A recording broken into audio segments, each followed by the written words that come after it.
자, 여러분 기말고사 관련돼서 내용 정리를 하니까요. 꼭 주의 깊게 보시기 바랍니다. 첫 번째는 에라토스테네스의 지구 크기 측정 부분이에요. 여기에 나와 있는 그림처럼 이제 하나씩 알아보도록 할게요. 하진날의 시에네 지역과 알렉산드리아 지역에서 빛과 그림자는 어떻게 될까요? A 지역인 시에네 지역을 먼저 보면 시에네 지역에서는 햇빛이 수직으로,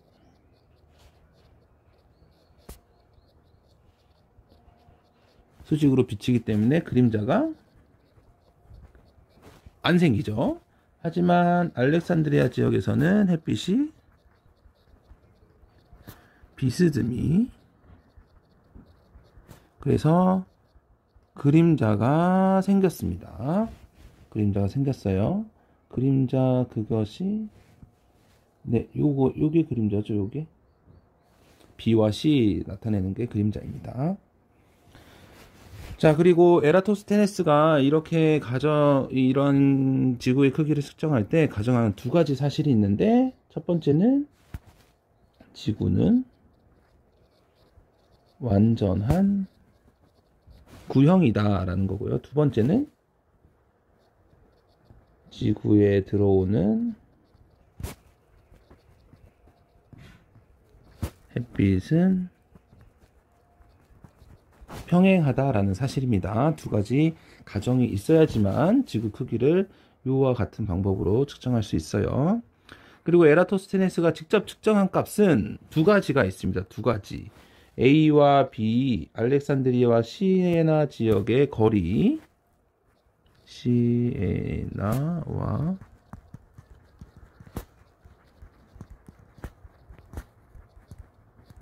거리가 있고, 각도는 B 프라임 C.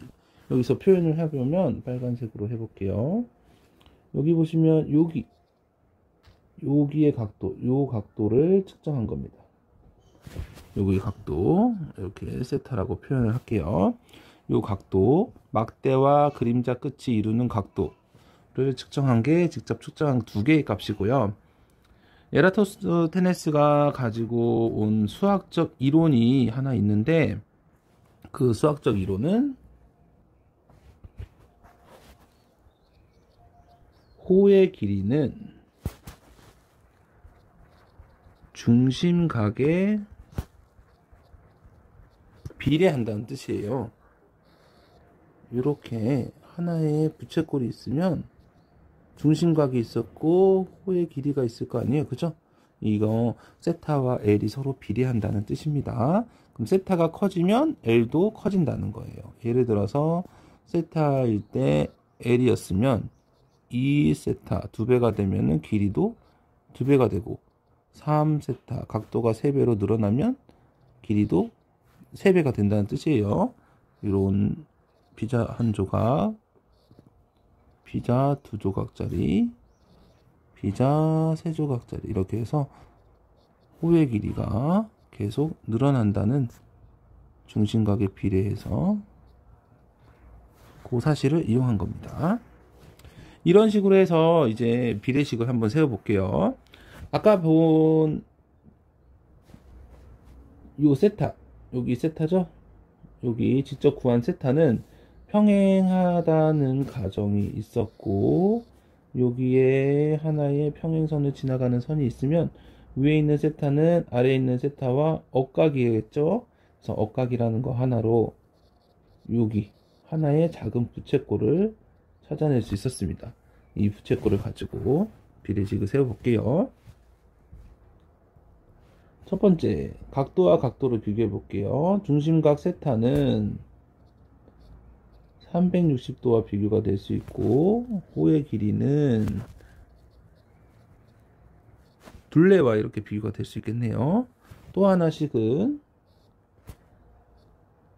세타라는 중심각은 L이라는 호의 길이를 만들었으면 360도라는 각도는 둘레라는 길이를 나타내겠죠. 그래서 두 개의 비례식이 있으니까 이런 것들 가지고 알아보셨으면 좋겠습니다. 자, 다음은 지구 자전과 관련된 겁니다. 지구 자전에 의해서 천체의 일주 운동을 하는데 여기에서 천체는 해, 달, 별이었습니다. 일주 운동은 하루를 주기로 하는 운동이에요. 하루 동안에 북반구 관찰자가 동서남북 하늘에서 어떻게 별을 보았는지 한번 볼게요. 일단은 동, 남, 서, 북이라고 씁니다. 동서남북으로 안 쓰고 동남서북으로. 왜냐하면 동쪽에서 별이 떠오르고 남쪽 하늘을 지나서 서쪽 하늘로 진다. 이렇게 되어 있어요. 그리고 북쪽 하늘은 북극성을 중심으로 반시계 방향으로 회전한다. 시계 반대 방향. 이렇게 일주 운동을 볼 수 있습니다. 동남서 요거는 달, 해, 별 모두 다 해당하는 거예요. 북쪽 하늘에서는 별이 북극성을 중심으로 시계 반대 방향으로 돌고 있다는 거. 예를 들면은 24시간 동안에 360도를 돌기 때문에 1시간 동안에는 15도씩 변하고 있죠. 여기 있다가 1시간 후, 2시간 후, 3시간 후 이렇게 해서 각 15도씩 변하고 있다는 사실도 참고로 알아두셨으면 좋겠습니다. 네, 다음은 지구의 공전인데요. 지구의 공전에서는 태양의 연주 운동을 봤었죠. 태양의 연주할 때 그 연은 1년을 주기로 1년이 지나면 원래 위치로 돌아온다는 겁니다. 자, 지구는 직접 돌고 태양은 가만히 있는데 지구 관찰자가 본인이 돌고 있는 사실을 모르기 때문에 태양이 도는 것처럼 상대적인 운동을 느끼게 되죠. 그래서 태양이 별자리 사이를 지나가는 것처럼 보이는 그 길을 황도라고 하고 그 길 위에 있는 12개의 별자리를 황도 12궁이라고 하는 겁니다.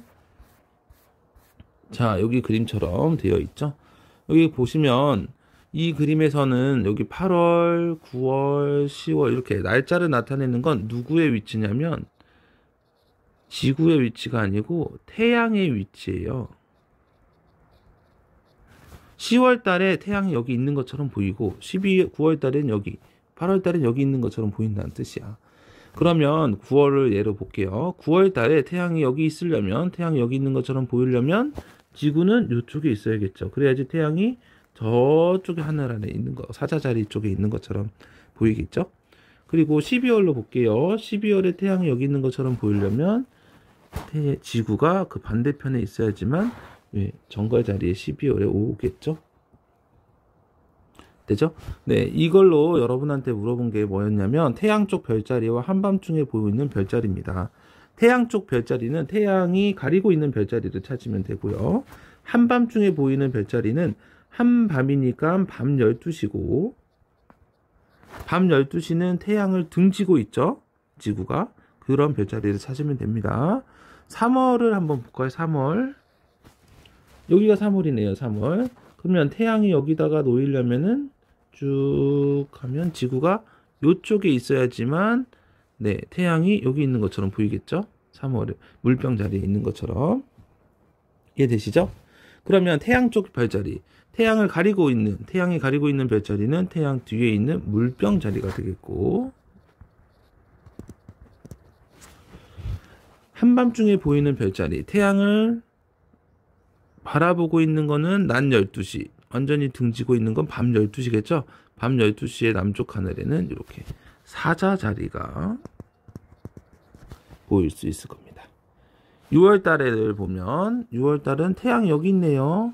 그럼 지구가 여기 있을 테고 태양이 가리고 있는 별자리는 황소 자리고 태양의 반대편에 있는 뒤편 태양과 등지고 있는 밤 12시에 보이는 것은 정갈 자리겠죠.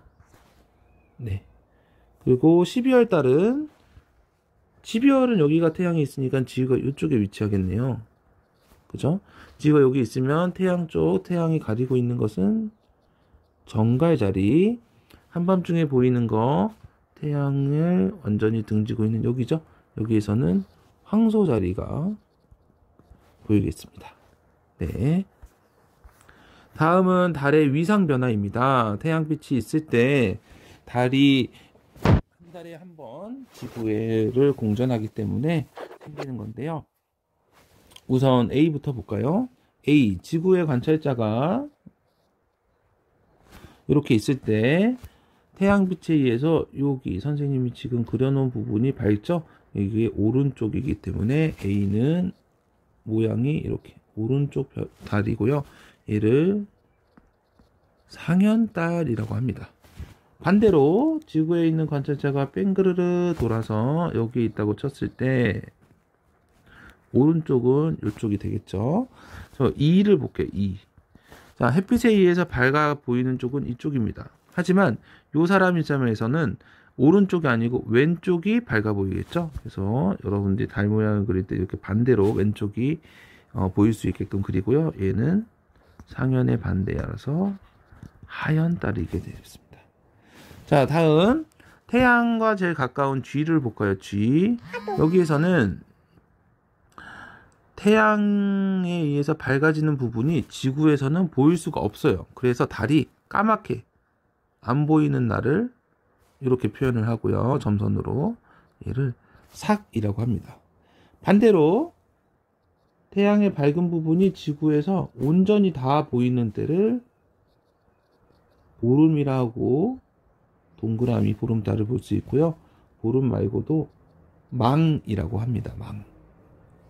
자, 그리고 H 정도 볼까요? H는 이렇게 태양 쪽이 밝은데 지구에서 보이는 관찰자는 요것만 볼 수 있어요. 선생님 지금 색칠한 거.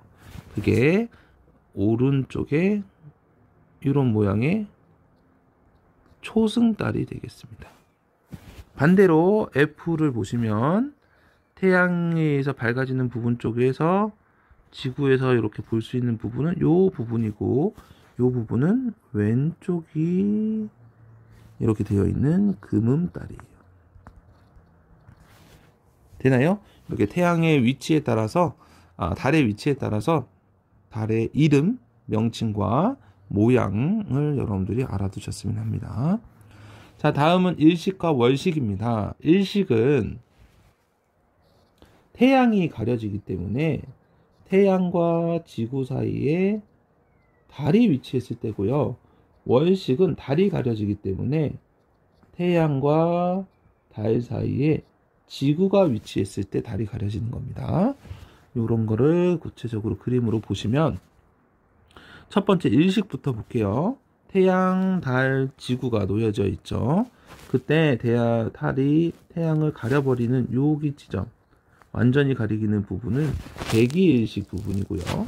그 주변에 반그림자로 인해서 태양의 일부분만 보이는 곳을 부분일식이 볼 수 있는 곳입니다. 이렇게 그림에서는 이렇게 넓게 표시되어 있지만은 개개일식을 보이는 부분은 점으로 표시를 해도 상관이 없어요. 그만큼 좁습니다. 그리고 부분일식인 부분도 그렇게 넓지가 않아서 전 세계에서 일식이 일어난다라고 했을 때 전 세계 사람들이 모두 볼 수 있는 게 아니고 일부분 사람들만 부분일식을 보고 아주 극소수의 도시 정도에서만 개기일식을 볼 수 있습니다. 다음은 월식입니다. 월식은 태양과 지구와 달 순서로 놓여져 있고요. 달이 지구 그림자에 의해서 가려지는 겁니다. 지구 그림자에 여기 보시면 들어오기 전, 들어와서, 그리고 걸쳐 있는 부분 이렇게 되어 있죠. 자, 달이 개기월식이 되려면 지구 그림자 안으로 완전히 들어와야 되고요. 완전히 들어오면은 지구 그림자에 의해서 달이 안 보이냐?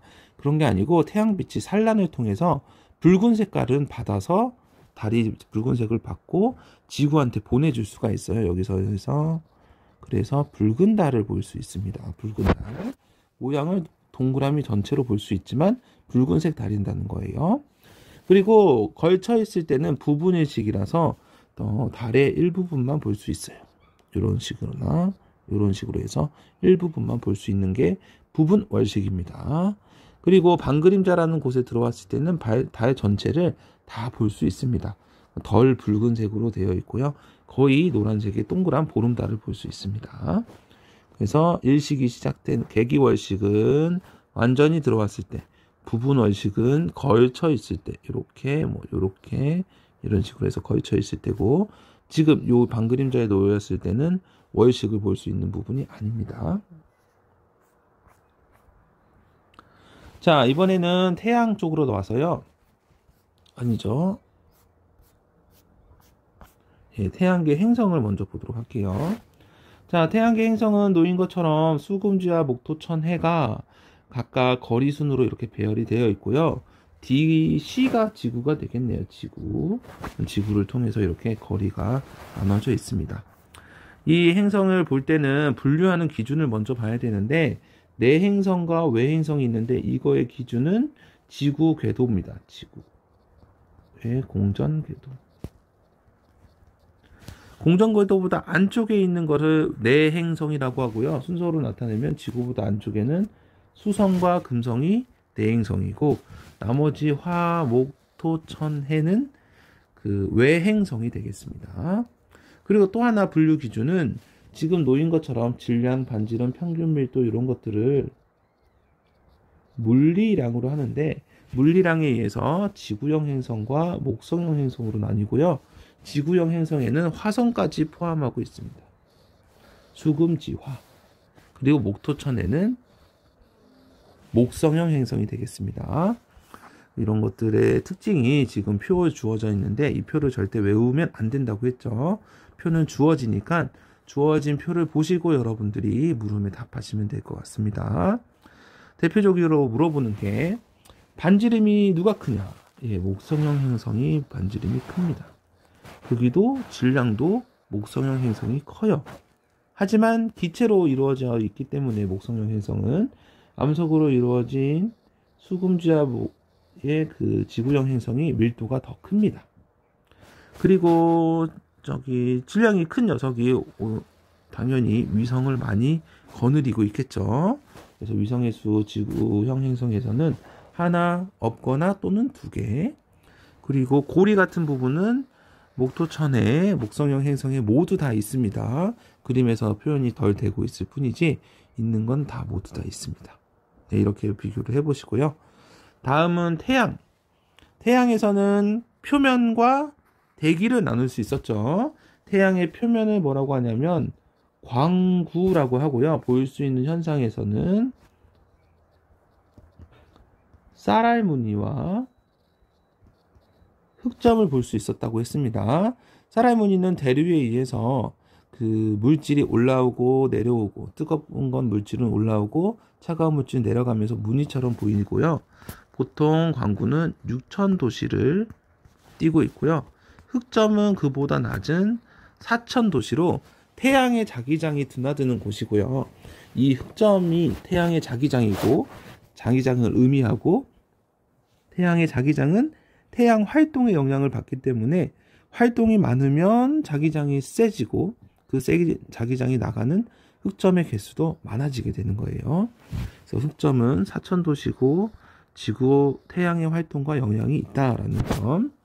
태양의 대기는 채층이 안쪽에 있고요. 코로나가 바깥쪽에 있는 상태고, 태양의 대기는 표면보다 훨씬 더 온도가 높아 있습니다. 그리고 볼 수 있는 현상으로는 호염과 플레어, 태양풍 같은 것들을 볼 수 있는 게 태양의 대기이죠. 자, 이러한 태양의 특징 중에 하나가 태양의 활동이 주기적이라는 뜻인데요. 여기 보시면 흑점의 개수, 흑점은 태양의 자기장을 나타냈었고, 자기장은 태양의 활동에 의해서 결정이 되기 때문에 태양의 활동이 활발하면은 이렇게 흑점이 많아지게 됩니다. 우리 눈으로 관찰할 수 있는 건 흑점의 개수이기 때문에 흑점의 개수가 많아지면 태양 활동이 활발해졌다라고 볼 수 있겠죠. 태양의 활동이 활발해지면 태양에서 나오는 현상, 이런 볼 수 있는 현상이 모두 다 많아지고 커지는 겁니다. 태양을 먼저 보면은 홍염과 플레어의 발생이 많아지고요. 흑점 수가 많아지고, 그 다음에 코로나의 영역이 넓어지게 되겠습니다. 그리고 거기서 나오는 태양풍도 강해지기 때문에 지구의 전파 통신이 방해받는다거나 여러 가지 문제점을 일으킬 수 있겠죠. 그리고 오로라도 더 자주 볼 수 있습니다. 이렇게 태양의 활동이 활발해지면 여러 가지 현상이 일어나는데 다 많아지고 넓어지고 자주 일어난다라는 것들을 기억해 두시고요. 자, 이번에는 광합성에 대해서 하겠습니다. 광합성, 다음 그림과 같이 있는데 하나하나씩 설명을 해드리도록 할게요. 자, 물은 어디서 오냐면 뿌리로부터 오고요. 물관을 통해서 잎에 전달이 되는데 대부분의 물은 기공을 통해서 증산작용으로 나오고 조금 아주 일부분의 물만 광합성에 사용이 됩니다. 그리고 이산화탄소는 기공을 통해서 안으로 들어오고요. 이산화탄소가 사용이 되고 빛 에너지를 받아서 광합성을 하게 되면 처음 만들어지는 건 포도당이에요. 포도당, 이 육각형이 보라색이 하나만 있는 이 포도당을 만드는데 바로 녹말로 저장을 합니다. 일단 잎에 녹말로 저장을 해놓다가 필요할 때는 이 녹말이 쪼개지고 쪼개져서 이렇게 설탕, 이당류의 형태로 체관을 통해서 온 곳에 보내지고 세포들이 쓸 수 있게끔 되는 겁니다. 그리고 광합성을 하면 산소도 만들어지는데 이 산소는 기공을 통해서 밖으로 나가게 되는 것이죠. 그래서 간단하게 식을 써보면 물, 이산화탄소가 빛 에너지를 만나서 포도당과 산소로 이렇게 합성이 된다는 게 광합성입니다. 그러면 광합성에 필요한 물질, 요와 관련된 실험을 설명해 보도록 할게요. 자, BTB 용액은 산성에서 노란색을 나타내고 중성과 염기성에서는 초록과 파란색을 나타내는 성질이 있습니다. 이 BTB 용액이 담긴 곳에 시험관에 빨대를 놓고 날숨을 집어넣으면 날숨에 있는 CO2가 물에 녹아서 탄산이 됩니다. 그래서 처음 실험에서는 노란 BTB 용액이 담긴 시험관을 사용을 했고요. 그 시험관에 검정말을 놓고 검정말을 넣었지만 은박지로 감싼 두 가지의 그 조작 변인을 통해서 실험을 꾸밉니다. 그런데 다 시험관에서는 햇빛이 있었고 검정말도 있었고요. 색깔이 노란색에서 파란색으로 변했어요. 노란색은 산성을 띠고 있었고 이 산성은 CO2, 날숨에 있는 이산화탄소 때문에 생겼었는데 이때는 파란색으로 됐다는 것은 그 CO2가 없어졌다는 뜻이에요. 어디에 쓰였냐? 얘가 광합성에 쓰였다는 것을 말해줍니다. 그래서 BTB 용액이 색깔 변화를 통해서 CO2가 사라졌고 광합성에 CO2가 쓰였다는 사실을 알 수 있는 게 위의 실험이었고요. 그 옆에 있는 실험은 검정말에서 발생하는 광합성을 통해서 발생하는 기체를 깔때기에 모아서 이렇게 고무관으로 흘렸고요. 여기 고무관에 꺼져가는 불씨를 대면 다시 살아나게 되고요. 살아나게 되면은 그것을 불에 살아나게 되면 그게 산소라는 것을 알 수 있는 거죠. 산소가 광합성 중에 발생했다는 것을 알 수 있는 실험. 왼쪽에 있는 것은 이산화탄소가 산소에 쓰였다는 것, 광합성에 쓰였다는 걸 알 수 있는 실험이었습니다. 자, 다음은 광합성이 일어나는 장소 그리고 만들어지는 산물에 대한 실험인데요. 일단은 처음에 검정말을 햇빛이 잘 드는 곳에 둡니다. 검정말을 광합성을 시키는 거겠죠. 3시간 정도. 그런 다음에 실험을 하는데 이 잎을 떼서 에탄올에 열중탕을 가합니다. 열중탕. 에탄올은 위험한 물질이기 때문에, 발화성 물질이기 때문에 바로 가열하기보다는 열중탕을 통해서 온도를 서서히 올리는 게 좋고요. 이 에탄올은 검정말에 있는 그 엽록소를 녹이기 때문에 엽록체가, 녹색으로 보였던 엽록체가 투명해지게끔 탈색 작용을 합니다. 탈색 작용을 해요. 그래서 엽록체가 그 초록색이 아닌 다른 색깔로 보이게 되고요. 그 다음에 아이오딘화 칼륨 용액을 통해서 염색을 시킵니다. 아까 방금 탈색을 했기 때문에 이 염색을 시키는데, 이 염색은 뭘 염색시키냐면은 녹말을 염색시켜요. 아이오딘화 칼륨 용액은 녹말을 염색시키고, 거기에서 아까 탈색됐던 엽록체가 다시 일부분이 청남색으로 염색이 됐다는 사실을 알게 되고요. 그 속에서 엽록체가 녹말을 가지고 있고 광합성이 일어나는 장소이구나 라는 걸 알 수 있는 실험이었습니다. 그리고 만들어지는 산물은 아이오딘화 칼륨 용액이 염색시켰던 녹말을 통해서 녹말이 만들어지는구나를 알 수 있습니다. 네, 다음은 광합성에 영향을 주는 요인인데요. 이 실험에 대해서 설명을 해드리도록 할게요. 시금치 잎을 코르크 마개를 뚫어서 이렇게 여러 가지 조각을 만든 다음에 이 조각을 주사기에 넣고 피스톤을 당기면, 뚜껑을 막고 피스톤을 당기면 시금치 잎 조각에 있던 공기들이 떨어져 나가요. 처음에 물에 떠 있던 시금치 잎 조각은 이런 식으로 주사기를 통해서 시금치 잎 조각에 있던 공기를 떨어뜨리게 되고, 시금치 잎 조각이 물 속에 이렇게 가라앉게 되겠습니다.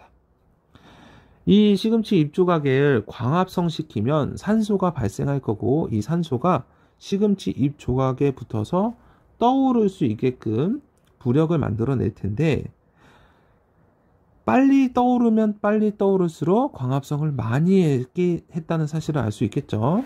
그래서 여기 전등 3개를 준비하고요. 전등의 개수가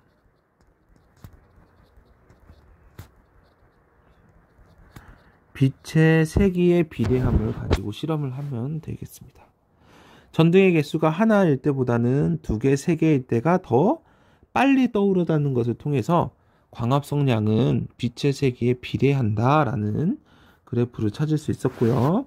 다음과 같은 빛의 세기가 광합성량에 비례한다는 그래프를 찾고, 그런데 어느 정도 이상이 되면은 더 이상 늘어나지 않는다는 걸 배웠었고요. 이산화탄소 농도도 마찬가지로 농도가 지나면 지날수록 광합성량이 증가하다가 어느 일정 수준이 되면 광합성량이 증가하지 않는 걸 알 수 있었습니다. 다음은 온도인데요. 온도를 증가시키면 광합성량이 같이 증가하다가 어느 정도 이상이 되면 광합성량이 급격하게 줄어드는 걸 알 수 있었습니다. 그럼 3가지 그래프에서 온도 그래프만 다르죠. 온도 그래프는 일정 수준 이상이 되면 감소를 하고, 나머지 2개는 감소하지 않고 일정하게 유지된다는 걸 볼 수 있었습니다. 그래서 광합성에 영향을 주는 요인, 이 3가지 그래프를 꼭 기억해 주시기 바랍니다. 자, 그리고 이제 2가지가 남았네요. 다음은 증산작용인데, 증산작용은 잎의 기공을 통해서 식물 내부에 있는 액체, 물이 증발하는 과정을 말하는 거고요. 이 증산작용으로 인해서 효과가 2가지 있었습니다. 식물의 체온을 유지한다고 했죠.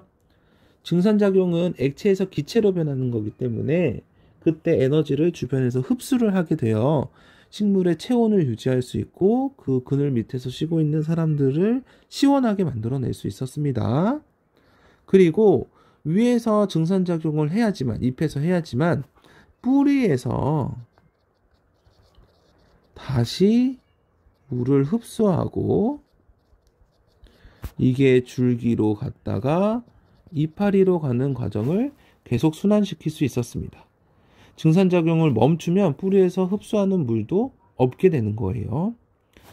자, 요 왼쪽에 있는 그림처럼 나뭇가지를 다 떼거나 이파리를 그냥 둔 거와 이파리를 그냥 두었지만 비닐봉지로 감싼 세 가지 실험을 해보면 가장 물의 양이 많이 줄어드는 것은 네, 두 번째였겠죠.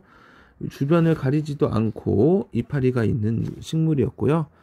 두 번째로 증산작용을 많이 하여 물이 줄어드는 양이 두 번째였던 것은 세 번째의 그림이었습니다. 밀봉을 해버리면 어느 정도 증산작용을 하다가 위에 그 밀봉 안에 습도가 높아지면서 증산작용이 잘 안 돼요. 액체에서 기체로 물이 변하기가 어렵습니다. 그래서 어느 정도 가다가 증산작용이 멈추게 되고요. 이파리의 기공에서 하기 때문에 첫 번째 가 실험관에서는 증산작용이 일어나지가 않아서 물이 줄어들지 않습니다. 아까 증산작용에 관련돼서 계속 설명할 때 기공에 대해서 말씀드렸죠. 기공은 잎의 앞면보다는 잎의 뒷면에 많이 있고요. 이 뒷면에 있는 걸 확대해 보면 이렇게 볼 수 있는데 세포는 두 가지입니다. 공변세포와 표피세포고요. 표피세포에는 엽록체가 없고 공변세포에는 여기 보이는 초록색이 엽록체가 되겠습니다. 이 엽록체가 있으면 광합성을 하겠죠. 이 엽록체에 의해서 광합성이 이루어지면 그 공변세포